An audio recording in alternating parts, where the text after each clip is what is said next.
Well, did Robert F. Kennedy Jr. sell out the medical freedom movement by endorsing the MMR vaccine? That's the big question circulating in the Maha movement, because over the weekend, Robert F. Kennedy Jr., the man most people associate with challenging Big Pharma, the CDC, and the vaccine industrial complex, posted this: the most effective way to prevent the spread of measles is the MMR vaccine.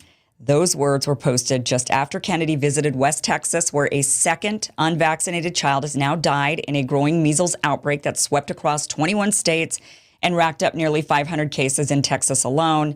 2 children are dead. The latest, a school-aged kid with no underlying conditions, reportedly died from measles-induced pulmonary failure.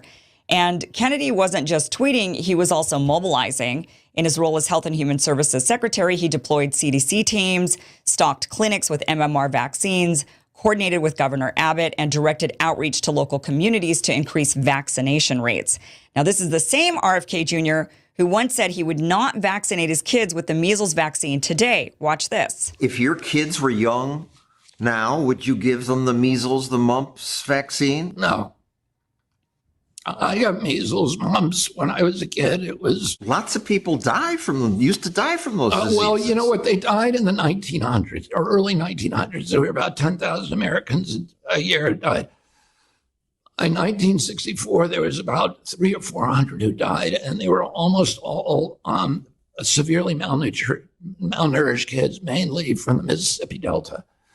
This was before the poverty program, so there was a lot of starving children in our country. It's very, very hard to kill a healthy child with any infectious disease, but particularly with measles. And the World Health Organization now says vitamin A is an absolute cure for measles, which we didn't know about back then. Back then, we were treated with chicken soup, and it was, a week at home watching Leave It to Beaver, and every kid caught it. Every single kid got it. And I had 11 brothers and sisters, and we all got it, and we were all fine. And there are lots and lots of studies out there now that show that kids who get measles as a child are much healthier when they grow up, that they're much more resistant to cancers, to atopic diseases, to allergies, and to heart disease. You went to Samoa. You convinced people not to get the measles vaccine. An outbreak resulted in 83 deaths. Yeah, well, that story is not true. First of all, the Prime Minister of Samoa stayed the measles vaccine after measles vaccines killed a number of people in Samoa, including members of his family. So when I went to Samoa, the ban was already in place. And I visited people in Samoa. There was no policy that resulted from my going to Samoa. Secondly, nobody died in Samoa from measles. They were dying from a bad vaccine. And the vaccine was imported from Australia and given to people who had measles, which is not recommended.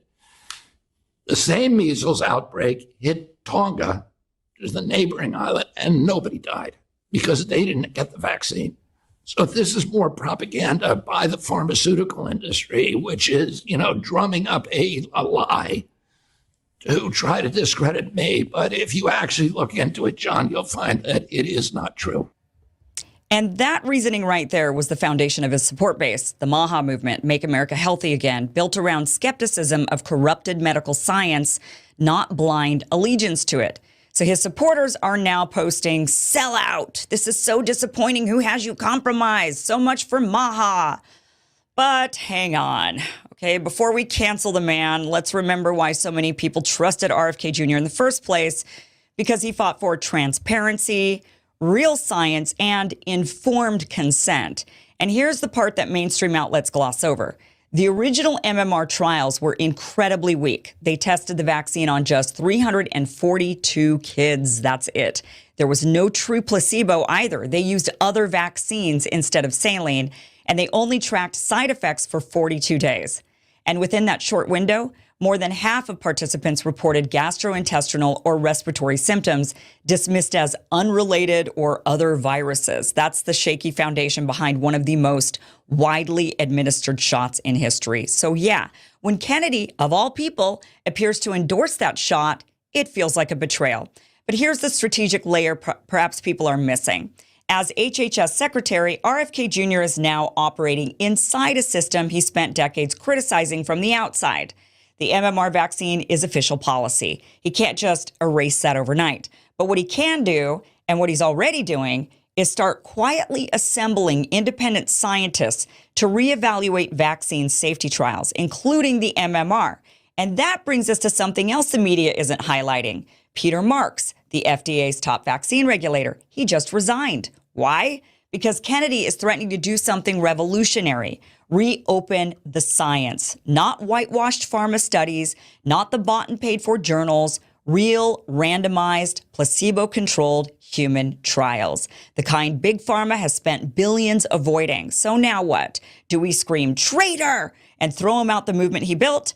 Or do we recognize that in the middle of an outbreak that tragically claimed 2 kids' lives, Rfk Jr. had to go along with the current policy until he has the ammunition to really change it?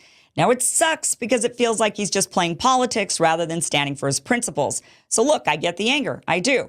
But before we write off Robert F. Kennedy Jr. on this issue, let's see if he really begins to tear down the walls of regulatory capture by getting those independent trials that are needed done.